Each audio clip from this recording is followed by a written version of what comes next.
السلام علیکم ورحمۃ اللہ وبرکاتہ۔ محترم ناظرین سامعین، 40 احادیث کا مجموعہ، اس کا سلسلہ چل رہا ہے۔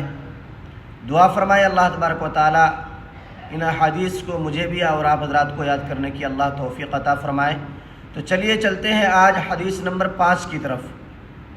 بسم اللہ الرحمن الرحیم۔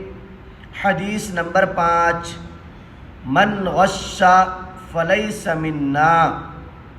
ترجمہ، جس نے دھوکہ بازی کی وہ ہم میں سے نہیں۔ اس حدیث کا خلاصہ یہ ہے کہ رسول اللہ صلی اللہ علیہ وسلم نے ارشاد فرمایا کہ جو شخص دھوکہ دے وہ ہم میں سے نہیں، یعنی وہ مسلمان نہیں۔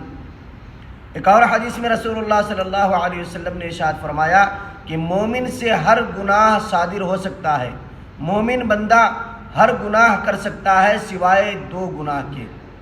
ایک، کسی کو دھوکہ نہیں دے سکتا، دوسرا کبھی جھوٹ نہیں بولتا۔ تو اسلام کے اندر دھوکہ دینے کو، دھوکہ بازی کرنے کو بڑا گناہ شمار کیا گیا ہے، لیکن افسوس اکثر لوگ اس گناہ میں ملوث ہیں۔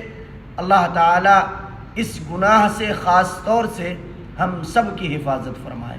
السلام علیکم ورحمۃ اللہ۔